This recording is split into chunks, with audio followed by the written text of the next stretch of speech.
Welcome to the Foothills, a Colorado lifestyle and real estate podcast featuring mountain home real estate broker Robert Martin, who has over 25 years of experience assisting clients reach their goals and move forward.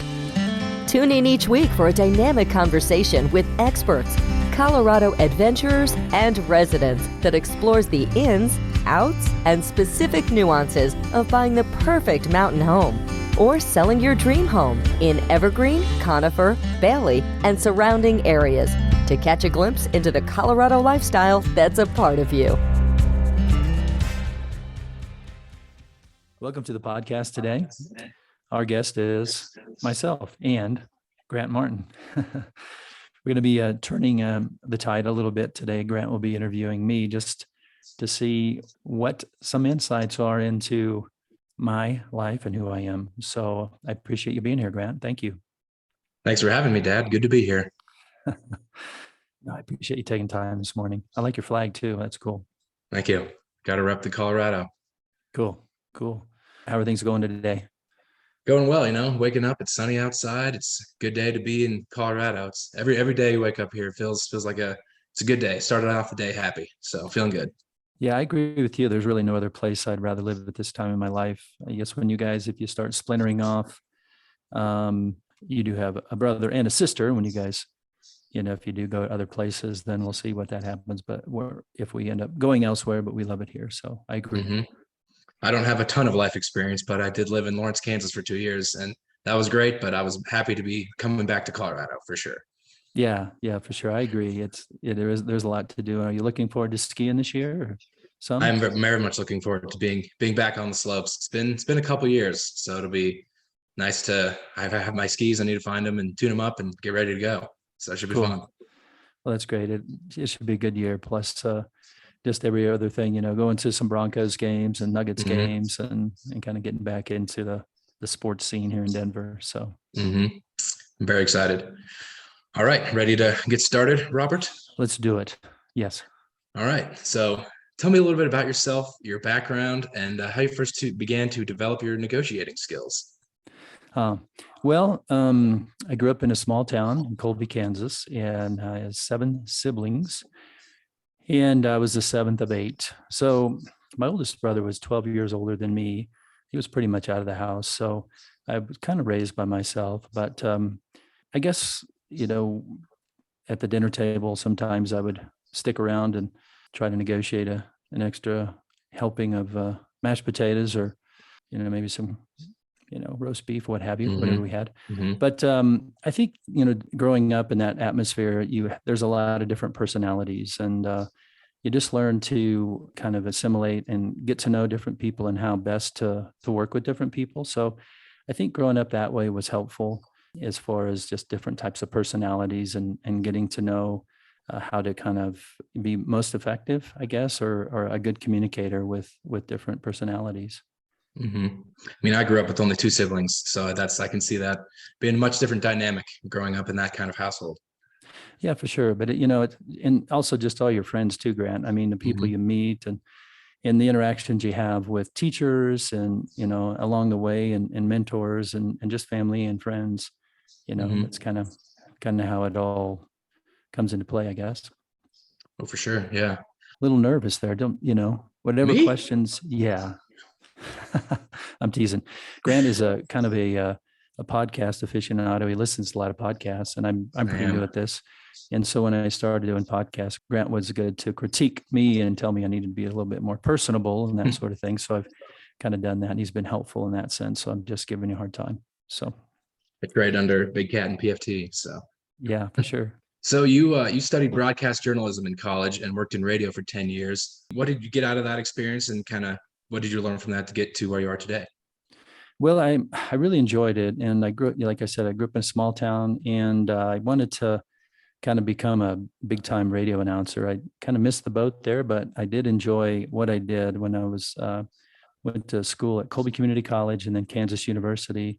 I did rock chalk, by the way, anybody out there. Did college JUCO basketball games, which was really a lot of fun. We did about 25 games a year. doing the play-by-play, and then we'd have another one on the broadcast team do color, or we'd bring in somebody else to do color. So that was a great experience. I really enjoyed that. And then I worked at a few different radio stations, San Luis Obispo, California, Madison, Wisconsin. And I enjoyed doing that. And at some point, and then my wife and I got married. We got married in Colby. I was working at a radio station there as a program director.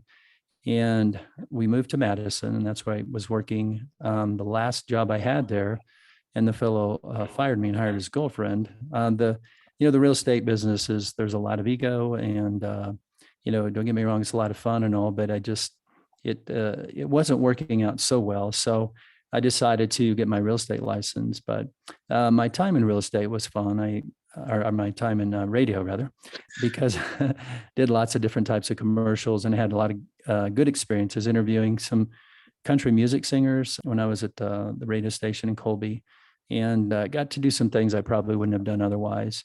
But the transition into real estate then was kind of a natural one. It just seemed to be a better fit. And that kind of happened in Madison. I got my real estate license there. And then when we moved to Colorado, I got my state portion. My wife, Jane, your mother, of course. Mm-hmm. I know her well. Yes. She got a job at Platte Canyon High School in Bailey. And so we moved out here in 1994. And that's when I started selling real estate. Nice. Sounds like a little bit of a finding yourself route, kind of bouncing around a few different places and ended up in a solid spot. Yeah, you never know. I mean, opportunities come along where, you might be looking one area and they kind of come from somewhere you're not even expecting. But I did think, that radio, I had tried it for a period of time, and then I was also in the sales end of it too, not just on the announcing. Mm-hmm. And when Jane and I got married, I decided, I wanted to give this one more go. So when we moved to Madison, Jane was getting her master's, possibly she was considering her doctorate, ended up getting her master's at the University of Wisconsin. And I thought, I want to give this radio announcer opportunity one more shot. And I did work afternoons at a radio station there, and another station, WJJO and WMLI, the Music Island. And I really did enjoy it. But after that, I kind of thought, what makes sense moving forward. And I'd always been intrigued with real estate, and I thought, it'd be a good opportunity to kind of transition. So for sure. Yeah. And Colorado seemed like a good place to do that. So yeah, it was, Jane is from Colorado. She grew up in Akron, out on there. Actually, her family homesteaded in 1893. So she was coming back to an area she was fairly familiar with. And I had lived in Colorado for a short period of time, for a couple of years. I really liked it. I liked the climate, liked just the proximity to things, everything you could do outside. So it was a really good natural fit. So we were very excited in 1994 when Jane got the position to teach high school French at Platte Canyon High School in Bailey. Mm-hmm. It's a good spot. So moving into that realm, in the real estate realm in the mountains, what is different about selling real estate in the mountains than in another location? Well, there's some things, Grant, as I'm sure you're aware, that the area is different as far as wells and septics, and you may need a survey. You want to look at fire mitigation, and how that impacts your insurance. What kind of exposure you get? Do you get good sun? Is it on the north face? Mm-hmm. Those types of things. And in the city, it's a little different. You don't have those aspects to look at. Mm-hmm. And I think it's important to get that, certainly you want to get out and get educated and look at a few areas and get a comfort level, but mm-hmm. also understand the complexities and how different it may be as far as proceeding with the home in the foothills, whether it's here just outside of Denver or maybe further up in the mountains, in Summit County or Eagle County or Aspen or something.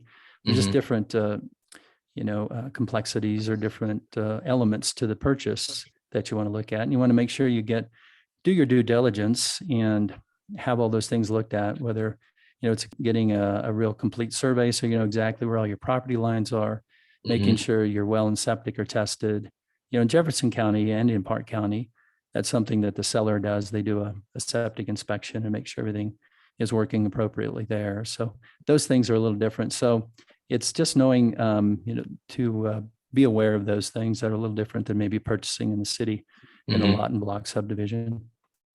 There are a lot of those topics you mentioned that you may be able to listen to a previous podcast to hear some more information on that.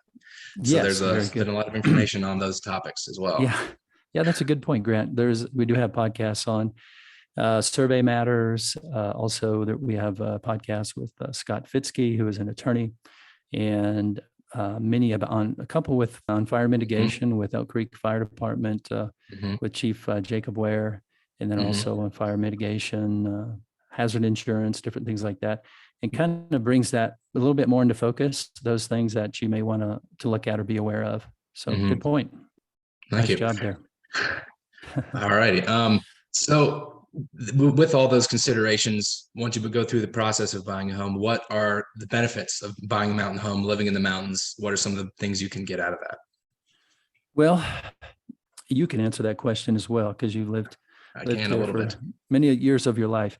As a homeowner, it's just, we really like the serenity and the peace and, the wildlife. And it's just nice, to come home and be able to go out on the deck and sit and just enjoy some privacy and serenity and the beauty, the views and the wildlife. Unfortunately, as you know, our dog passed away last year, and we probably have 20 chipmunks all over the place now. They're kind of taken over. They think it's their land. They're taking over. They're taking over now. When our dog was here, we wouldn't come too close to the house. Of course, rabbits and foxes, and then we have other. We don't have a lot of elk in the area up in Conifer where we live. We're not maybe in a migration pattern, but we do see them occasionally. We have a lot of deer, and of course, we see a bear. We did have a mountain lion. Last year. To answer your question, there's just a lot of things, but the biggest thing is just becoming a part of where we live and enjoying that lifestyle, doing lots of hiking. And it does help you relax and unwind when you come home or just being here on a daily basis. Like this morning, we had a nice cup of coffee outside and just enjoyed, not this morning, but other times, the sunrise, or like last couple nights ago, we had dinner watching the sunset. So those things. So, and that's really fulfilling.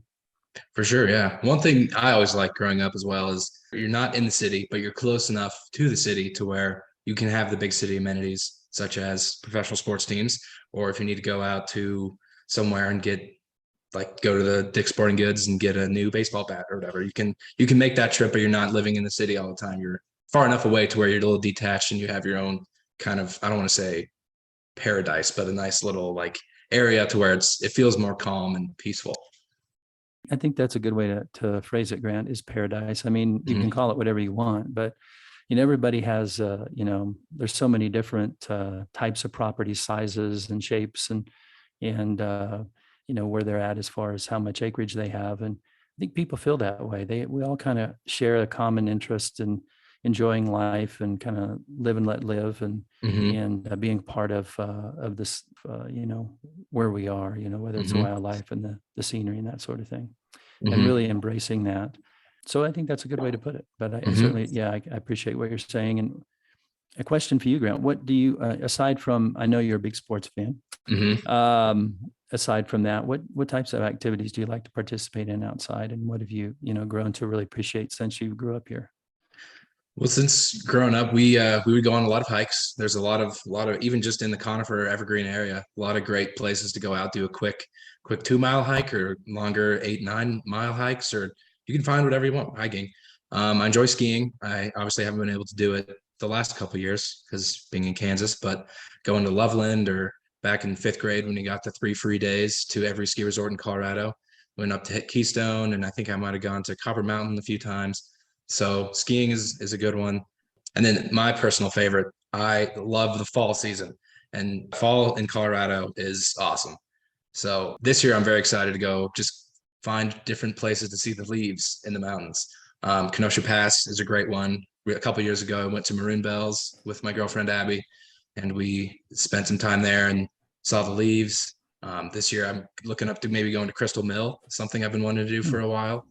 But seeing the leaves is just such a beautiful place. And I don't know, I love aspen trees and I love the fall time. So that would be one of my favorites. You're also pretty fond of sunsets and I sunrises. do. Yeah. And we've seen some pretty, even out on the Eastern Plains where Mom grew up, you see some pretty beautiful sunsets out there. And then you get in the mountains and you get the mountain with the silhouettes of the mountains and the clouds. And it's pretty awesome to see. Yeah, and that's a good point, Grant. I mean, no matter where you're at, if you have an appreciation for it, I grew up in Kansas where we had a lot of the similar sunrises and sunsets to Eastern Colorado. There's a beauty in everything. And it's good to be, I think it's healthy to be able to see that no matter where you're at.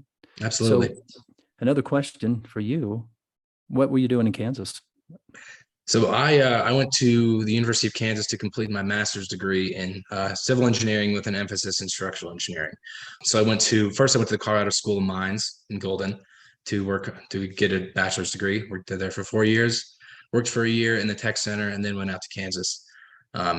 I've always looked at the University of Kansas as a place I would want to go to school, as you went there, and my Aunt Carol went there, my Uncle Leroy went there, I have a cousin Roger who went there. So it's kind of a family thing. And being a Kansas basketball fan, it's a very appealing destination. And it ended up that the structural engineering program worked out well for me too. So went out to Kansas. You got a national championship. I didn't want to bring it up, but yes, we did get a national championship this year. That's awesome. Yeah. So it was very fun to be a part of that experience, but it was a good couple of years out there in Lawrence. Great. And one really wonderful positive things from that is that now you are off the payroll. So I have a job now. I'm working in Golden as a structural designer for KL&A. So it's good to see that college degree, getting a little use out of it so far for the last month. So right. No, I agree. That's wonderful. So let me turn a question back on you. So what are some of the challenges that people face when buying a mountain home, and how do you keep them focused on the positive end result? Wow. It's a good question. So as I said earlier, just the understanding the differences in purchasing a home and making sure you do your due diligence, that you're very comfortable. Always try to facilitate a transaction and give as much information to buyers and sellers so they can make an informed decision that's in their best interest. So it's also, there are some things that happen at times that you can get your emotions involved, and some things come up sometimes that are unexpected in a transaction, and that's not uncommon. That's fairly common. And it's to remind people to stay pretty even keel during the transaction. At least that's my focus, and to help them continue to focus on why we're doing what we're doing and what their goal is. If they have to be in Seattle in 45 days, what's happening, and we're getting a little bit closer to reaching that objective. Or if they're up looking for a new home and they've been looking for a period of time, they found something that really fits their needs pretty well. It's not absolutely perfect. There aren't many houses that are, and your objectives and your priorities kind of change over time as you start looking. But to keep them focused on, okay, maybe there's something that comes up in an inspection that can be resolved, or maybe it can't be resolved.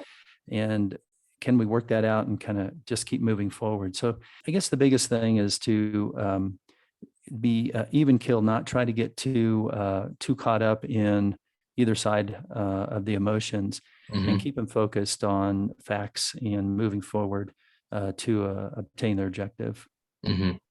Because at the end, it's going to be, most of the time, it's a beautiful mountain home, wonderful place, and just got to keep looking to the end, and you'll make it through this, and it'll be good. Yeah, exactly. Or if let's say they're planning to move to Florida to be by family, they have children there, and sometimes things can happen that like I said, they're unforeseen, but overall, just keeping that perspective, hey, you're getting closer, and to getting back to just close to your children and your grandchildren, that sort of thing. So I think that's a part of a real estate broker's job, is to facilitate that and to keep things moving forward. I mean, it comes down to the buyers and sellers acting in their best interest, moving forward, and then keeping good faith in the transaction. And if it's meant to be, it will. And generally, most of the time, buyers and sellers see it that way, and things work out. Yeah. Being a real estate agent in the mountain area for over 25 years, what are some consistencies you've seen throughout that time that might not be, I don't know what I'm trying to ask here. I was just trying to think, what are some things you've seen throughout those years that have kind of stayed the same? Like everybody kind of wants to move to the mountains or something like that. No, that's a good question. I think, we have a lot of natural beauty, and I think that, that's a timeless quality that we have. People Mhm, want to live here, and it's always going to be this way. It's very beautiful. mhm, Um, the market is changing. It's never static, and we definitely are in a different market. With what happened with COVID, it was, we had the lockdown, and when we were basically could get back out and show houses in early May, it just went nuts. And the market mhm. has been very, very strong up until maybe the first of the year, this year, first few months. And then when the interest rates started going up, things started to change some. So, the consistencies we see are generally you have a seasonal market. We didn't really during COVID. Mhm, The COVID year, things just kept going through. Generally, around Thanksgiving, things slow some. mhm, When the kids are in and out of school, no matter how you slice it in that time frame, there's generally a little bit of a slowdown. I mhm, think it's good if you're going to put your home on the market to try to get it on early in the year. February, March, April, if you can. Generally, mhm, that's a good mantra to follow. And then that's kind of when the market, and mhm, that's generally when you can get the most for your home. So those mhm, those things are fairly consistent each year. And I just think it's important to, if you're thinking of selling your house, talk to a few brokers and get a comfort level with one that you feel like that you're kind of simpatico with, that you feel good about moving forward. There's a lot of different brokers out there, a lot of different philosophies on how to do things. Obviously, you want to, get to, achieving your objective, whatever that is. But it's never a bad mhm, idea to speak with a few. And also, pricing up here too, Grant, is, as mhm. it's not like we're in the lot and block system and everybody's got a similar floor plan and somebody upgraded with, granite countertops or something. All the Right. homes are very different, and it's very rare that you run into one that's exactly the same. Mhm, So it takes a little bit of this, a little bit of that, and just a sense for things, but also to look at it and come up with a valuation that seems to fit. And it's never a bad idea to get a few different opinions of value if that's mhm, something that a seller is that you'll be interested in if you're selling. And a lot of times brokers look at Zillow, or mhm, not brokers, but sellers and brokers do as well, most likely. mhm, And sometimes the Zillow estimates are close and sometimes they're way off. So that's something to kind of use as information, but don't base it on that. And I guess that's mhm, that's a fairly consistent thing too. You always see that there's, and that the valuations, and if you're looking online, to have a broker just help you, kind of zero in and focus in on what the best price would be, or at least what they feel is what the market is at that time. mhm. You've mentioned a couple times the relationship between a client and an agent. What, in your experience, is the key to a successful business relationship? Well, I think they have to. I think communication is very, very important. I think Mhm, having clear and prompt communication and giving clients options on what's in their best interest, and then they can mhm, make that decision on what they feel is the best way for them to proceed. Giving them an opinion and then allowing them to make a decision that's in their best interest. Other thing that's important that, they have a certain level of trust that you feel good about each other moving forward. And that always helps in once you get into maybe a situation where something totally is unexpected happens and you have to mhm, work through some things there. But I do think the communication part, whether you're communicating with your clients, communicating with other brokers, communicating with mortgage brokers, communicating with all the different facets of people that you work with, whether it's a mhm, surveyor or it could be a county entity or something like that. So I think that's real important to have that line of communication. I don't have all the answers, but I know where to get most of them. So to mhm, have some direction and allow people to get that information so they can feel good about it and make a decision that's in their best interest. So mhm, I think that communication element is key. mhm. I agree. In a lot of things, communication is one of the most important aspects of, I don't know, I don't want to say society, but it's important. It's a good point, Grant. It's, communication is important in everything, whether it's a Mhm. relationship, whether you're a student, whether, At you work. know, at work, at Mhm, play, mhm. whatever. So When you're no, at it's real important. And right. like you said, early on that, you interact with different types of people, you learn different ways. You kind of get a sense for how some people roll with, how they see the world Mhm, and how they interact with different personalities. And so understanding that too, communication and all aspects of life. So I agree with you. Absolutely. Yeah. Like between quarterback and the offensive lineman or something. But I just relate everything back to sports. Yes. Omaha. Yes, indeed. So you are looking forward to the Broncos season this year. I'm very much looking forward to the Broncos season. As we speak today, it's the day of the first preseason game. So oh, wow. There's a little bit of hype around that. But as you know, me and my brother Abe recently became Broncos season ticket holders. Cool. So we are very excited to be able to go to some games and see Russell Wilson up close. Hopefully I can snag a game or so. I think we might be able to make that happen. You squeeze it in the schedule. I appreciate it. Thank you. Mm-hmm. You're doing very well with those questions, by the way. Oh, thank you. So. Is there anything else you would like to share? No, not really. I just, it's kind of an odd or different type of a podcast. It was an idea that you had, which I thought was a really, good idea. Mm-hmm. I ran it by some other folks and they said, sure, do a podcast and maybe folks would want to get to know a little bit more about me and my background and, you're a part of my life and, get to know a little bit about you. And, I've been here for, 28 years. Jane and I have lived here and you lived here and I know the area. I love the area. I really enjoy, I enjoy living here. I enjoy working with people. I enjoy, being with them and assisting them moving forward.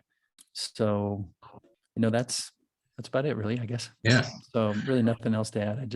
I appreciate you taking time today. So absolutely cool. Yeah. I think being in Colorado for as long as you have and being able to have that relationship with the area and the knowledge of the area and the people in the area helps to sell, I don't want to say sell real estate, but it's good. Yeah. Yeah.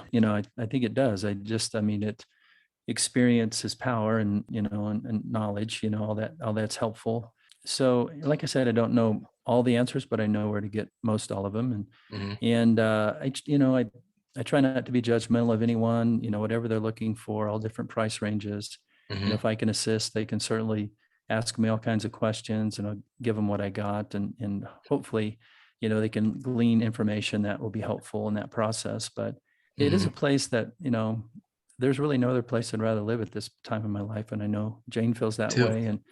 And we really enjoy when you guys come up and hang out and we have a lot of visitors. It's just fun to, to be able to share what we have and to be very grateful for one thing for, to have the opportunity to live here. So I do feel very grateful. I'm grateful that I have a place to come visit in the mountains and I can come hang out with mom and pop and enjoy the sunsets and have a cup of coffee on the deck. So it's a good time. I'm grateful that you actually come to visit us. Feel like you want to spend time with us. That's a good thing. So every now and again. Yes, indeed.